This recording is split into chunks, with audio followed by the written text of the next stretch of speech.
Hello guys, आदाब, अस्सलाम वालेकुम। आज हम जानेंगे गद्दार महल के बारे में। तो सभी दोस्तों से गुजारिश है कि वीडियो को लाइक और चैनल को ज़रूर सब्सक्राइब करें। तो बढ़ते हैं अपने टॉपिक की जानिब। गद्दार महल। गद्दार के महलात तारीख़ी सफ़र। ये महल जिसके कांडात आप फ़ोटो देख रहे हैं, आज से 300 साल पहले इंतहाई खूबसूरत और बहुत बड़ा महल हुआ करता था। लेकिन जैसे ही इस महल का मालिक मरा, इसके बाद किसी ने इस महल में आबाद होने की कोशिश ना की। लोगों को इस महल से इतनी शदीद नफ़रत थी, और ये नफ़रत ऐसी थी कि 300 साल गुजरने के बाद भी इस नफ़रत में कमी नहीं आ रही, बल्कि इससे नफ़रत का इजहार लोग अपने पहले से भी ज़्यादा शिद्दत से करने लगे। मिसाल के तौर पर जब कोई शख्स इस महल के करीब से गुज़रता है तो आज भी इसके ऊपर थूक कर गुज़रता है। हत्ता कि कुछ लोग नफ़रत में इस कदर इंतहा पसंदी का मुजाहरा करते हैं कि इसकी दीवारों पर बाकायदा जूते मारे जाते हैं। इंसानों की तारीख़ में ये पहली इमारत है जिसे नफ़रत की जाती है, और ये भी एक तारीख़ी रिकॉर्ड है कि किसी इमारत को इससे पहले इतना नफ़रत अंगेज़ नाम नहीं दिया गया। इसको इसी मुल्क के गवर्नमेंट ने सरकारी तौर पर इसे गद्दार महल का नाम दे रखा है। ये बात तो शायद आपके लिए इतनी बड़ी ना हो कि किसी मुल्क में कोई हुकूमत किसी तअस्सुब की वजह से या किसी नफ़रत की वजह से ऐसा नाम दे सकती है, लेकिन आपके लिए हैरत की बात होगी कि सबसे बड़े आलमी इदारे यूनेस्को ने भी गद्दार महल का नाम दे रखा है। इस इमारत को ना तो इस्तेमाल किया जा सकता है और ना ही इसे तोड़ा जा सकता है, और ना ही इसका नाम तब्दील किया जा सकता है। इस बात से अंदाज़ा लगा लीजिए कि वो शख्स किस कदर बदबख्त था कि जिसकी नफ़रत तारीख़ का हिस्सा बनकर रह गई है। इस दुनिया में आज तक अरबों खरबों इंसान गुजर चुके हैं जिनसे इनके जराइम और गुनाहों की वजह से शदीद नफ़रत की जाती है, लेकिन किसी भी तारीख़ ने इतनी नफ़रत से याद नहीं किया कि इसके घर के नाम को भी नफ़रत के नाम में तब्दील कर दिया गया। इस शख्स ने गद्दारी की थी।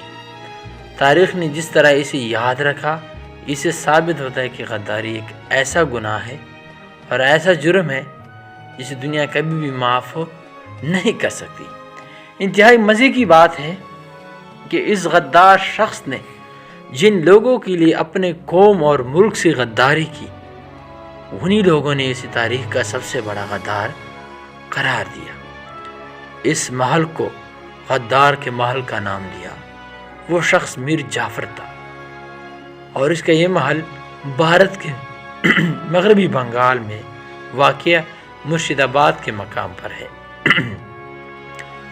गद्दार गद्दारी कर जाते हैं, लेकिन तारीख़ उन्हें माफ़ नहीं करती। इनको इबरत का निशाना बना दिया जाता है। दायरे के अंदर मीर जाफ़र और इसका बड़ा बेटा मीर मीरा है। मीर जाफ़र नाम जाफ़र अली ख़ान नवाब सिराजुद्दीन दौला की फ़ौज में एक सरदार था। बाद में तरक्की करते हुए सिपा सालार के ओहदे तक पहुंच गया।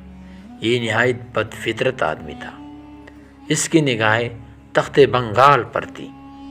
ये चाहता था कि नौजवान नवाब को हटाकर ख़ुद नवाब बन जाए, इसलिए उसने नवाब सिराजुद्दीन दौला से गद्दारी करके इनकी शिकस्त और अंग्रेज़ों की जीत का रास्ता हमवार किया, जिसके बाद बंगाल पर अंग्रेज़ों का अमलन कब्ज़ा हो गया।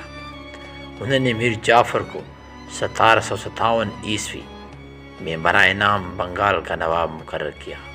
एक कठपुतली हुक्मरान था। असर इख्तियारात लॉर्ड क्लेव के हाथ में थे, इसलिए अंग्रेज़ों को लूट मार की आज़ादी थी।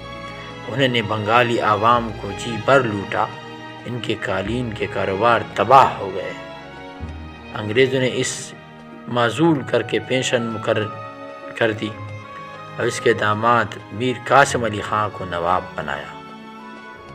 یہ انگریزوں کا مخالف تھا، اس نے انگریزوں سے جنگ کی تو انگریزوں نے میر جعفر کو دوبارہ نواب بنایا۔ اسی وجہ سے بنگال سے اسلامی حکومت ختم ہو گئی۔ میر جعفر کی وفات 5 فروری 1765 عیسوی میں ہوئی۔ میر جعفر کے بارے میں علامہ اقبال رحمۃ اللہ علیہ نے فرمایا تھا کہ جعفر از بنگال و صادق از دکن، نننگ آدم نننگ دی نننگ وطن۔ وہ نواب سراج الدولہ کو حسد سے یاد کرتے تھے۔